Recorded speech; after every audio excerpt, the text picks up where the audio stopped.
Hello, everyone. Neil back once again with another review for you.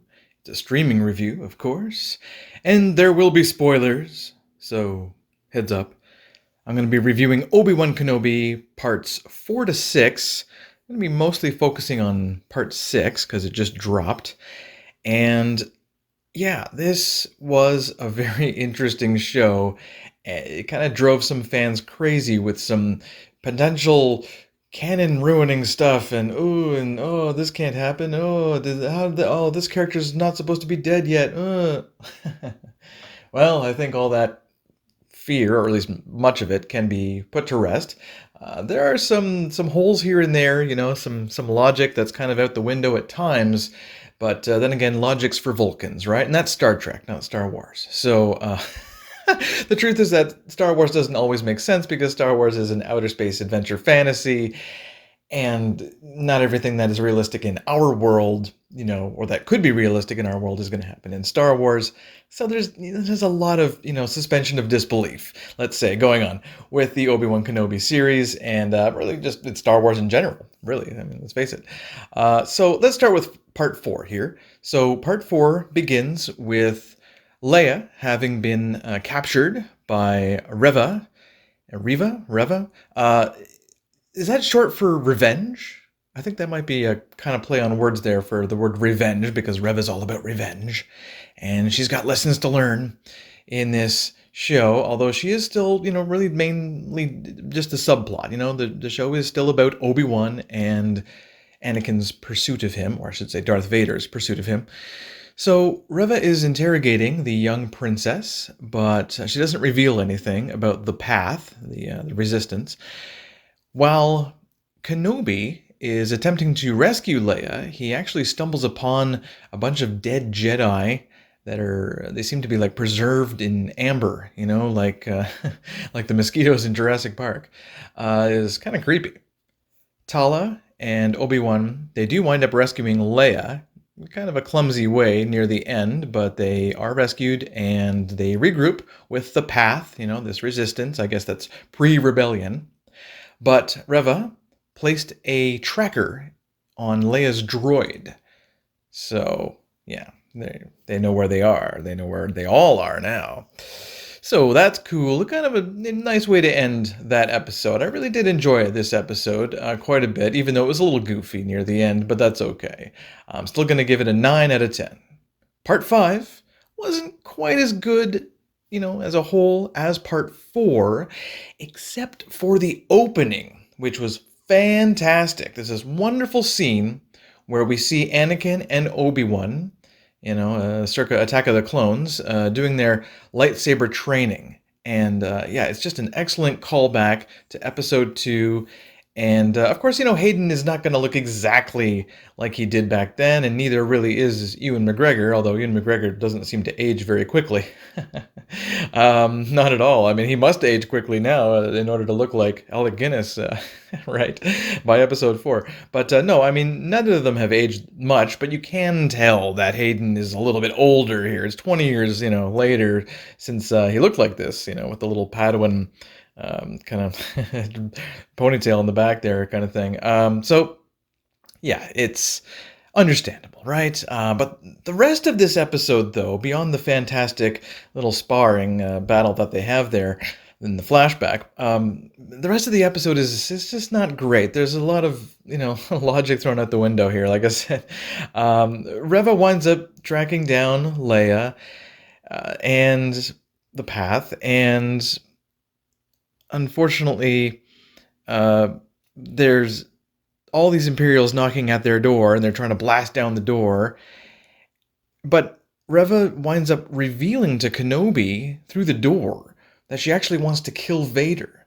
Like, she actually tells him this, and you're like, well, okay, all right. And then they blast open the door, and I don't know how so many of these characters manage to survive. It's mostly stormtroopers that get mowed down here, but a lot of the path, these people that are trying to escape, they seem to escape. It's like, how? There's no cover. I didn't get it.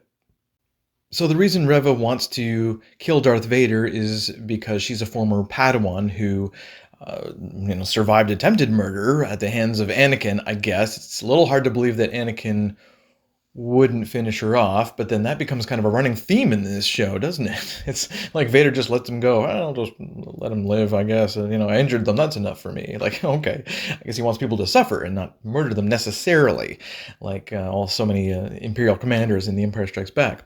They were quickly killed. But he's letting people live this time around, folks. So it's a bit strange. Tala winds up sacrificing herself in order for the rest of the people to get away, but then Obi-Wan actually gives himself up to Reva anyway. And the plan here, though, in Obi-Wan's mind is to turn Reva back to the good side of the Force, but she's willing to do that. She's very easily willing to do that. He winds up basically convincing her that, listen, you need to take down Vader right now, which is a really stupid idea because Vader is so damn powerful. But she does it. Okay, Leia winds up saving the day by opening these giant doors to allow the people to escape. Now, Reva attacks Vader, but she is no match for Vader. I mean, she's totally schooled by Darth here.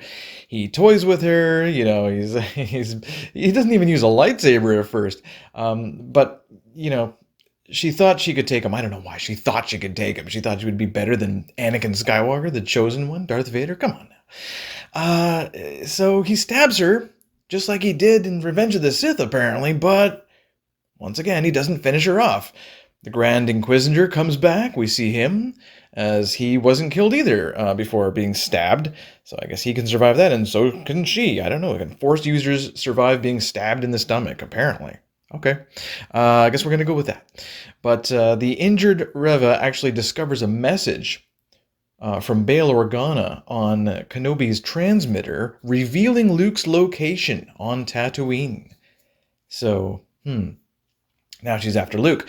Some very, very odd writing here. Like I said, there's some very kind of deep holes in logic. I wasn't too crazy about what happens in the episode other than the cool, badass Vader stuff. So the Vader scenes, I mean, he's like pulling down ships and he's messing with Reva and, he's like, did you really think I didn't know? He's really cool. It's just, maybe it's just because I'm a fanboy, but, anytime we see Darth Vader on screen, it works in this show. So I'm really happy to see it. It is a little strange that he lets people live, lets them off the hook. It's a bit weird that he didn't finish off Reva.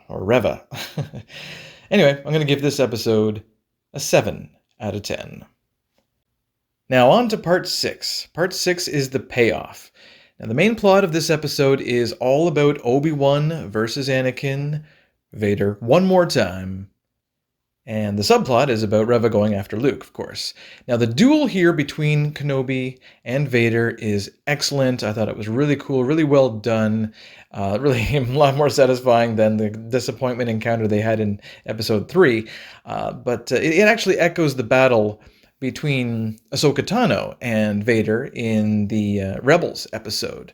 That was so well done in that animated series, just because Anakin suffers the same kind of damage to his mask and everything, and we can see Anakin's partially revealed face. It's like Phantom of the Opera, and we hear Hayden Christensen's voice, and we also hear James Earl Jones' voice. So, like one actor will take over for one word and, he'll complete the sentence or something. It really, really cool. I thought it was awesome. This whole episode really rocked, I thought. It really made up for any prior nonsense in episode 5 or whatever for me. It was logical, well written, and well directed by Deborah Chow. Even the Reva stuff was cool. Her attacking Owen and Beru, but she can't quite bring herself to kill Luke. She wants to kill Luke presumably because she knows it's Luke's is Force sensitive, could be like her father. So, and the name Skywalker rings a bell, right? So anyway, yeah, she understands though. She remembers that she was once a child too, and she lets him go. She brings Luke back to Owen and Beru, and Obi-Wan tells her, you've actually honored those Padawans by not killing anyone in here. You can kill Owen or Beru, and she didn't kill Luke, certainly. So she's kind of being redeemed in that way. Now, the Obi-Wan duel actually ends with him walking away from Vader, and he calls him Darth, as he has fully accepted that Vader no longer will ever go back to being Anakin. So he's given up. He said, now my best friend is truly dead. So, yeah, he does call him Darth later on in episode 4, right? It's only a master of evil, Darth, and, and you can't win, Darth, and all that, so, etc. Now, we get 2 incredible fan service moments here as we see Vader fully repaired with a new mask and helmet. He's speaking to Emperor Palpatine, played once again brilliantly by Ian McDiarmid, and we also finally get to see what many fans have been waiting for and hoping for. We get Qui-Gon Jinn as a ghost. He's a Force ghost, and of course he's once again portrayed by Liam Neeson, and he does a great job with just a few lines of dialogue, just advising Obi-Wan, It's like, hey, you finally started listening and and paying attention, and now you're really in tune with the Force. So it's great to see him back on screen as Qui-Gon Jinn for the first time since '99, I think. It was really a beautiful reunion, and I'm a sucker for this stuff, honestly. I did get a little misty-eyed by the end of the episode, I won't lie.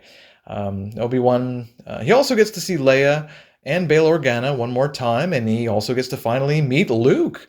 Owen says, hey, you want to meet him? And Obi-Wan goes, oh, absolutely, and he gives him the toy ship. And it's wonderful. I think the acting here is just awesome, and the directing, is perfect. And finally, the writing catches up with the acting and directing, and all the sound effects and music and excellent stuff. I mean, John Williams did the main theme for the show, so I mean, this show to me is totally legit. And episode 6, it really makes up for any previous kind of issues in my book. I'm going to give part 6, in this case, let's call it part 6. I'm going to give it a 10 out of 10. It's the best one, for sure, out of the 6. So, yeah, I mean, Ewan McGregor, he really made the show. He was really great. Hayden was a nice, treat, certainly, to have him back, and the voice of James Earl Jones as well. But really, Ewan had a ton of dialogue to deal with here. He had a lot to do, as did young Leia and Reva, and they were both played very well by those respected actors. And Ewan, he's always been the best part of the prequels for me, him and Ian McDiarmid, and he's definitely the best part of this show, certainly. And there were a few strange moments, a few like lapses in logic, there's a little bit of Swiss cheese in the writing, it seemed at times. There were a few things I didn't care for along the way, but overall, this series was great fun. I really, really liked it. And now I'm going to pull the average score for the whole 6 parts here, because I gave parts 1 and 2 an 8.5. I gave part 3 an 8. And I gave part 4 a 9. And I gave part 5 a 7. And part 6 a 10. So the average works out to be 8.5 out of 10. Not bad. Not bad at all. Better score than Book of Boba Fett. Not quite as high a score as The Mandalorian. I think a lot of people fall in between those two shows. The only thing with Book of Boba Fett is that it kind of went off on this Mandalorian tangent and didn't really, do enough cool stuff with Boba. But in this case, Obi-Wan does a lot of cool stuff. It did seem, fairly early on that, oh no, like it's going to be the Princess Leia show, or it's going to be the Reva show, or something like that. There's no real legitimate complaints about those characters. I don't think anyone complaining about those characters are just trolls. They're not real fans. If you're not a fan of Obi-Wan because of certain plot holes in logic here and there, and a few things that are like, what? Like, really? They're portraying him as kind of weak, and then he gets stronger later. Well, it gets better. But I understand some fans' frustration with the show. I still enjoyed it. So that's all for me, guys. Neil, signing off. Thank you so much for tuning in to this rather long streaming review. Maybe the last one I do for a while, as I've been kind of battling some health conditions, and I'm in a new location, so I hope I sound okay. I hope it's not too, echoey in here. But yeah, I hope you're all doing great out there, and thanks for tuning in. And until next time, may the Force be with you.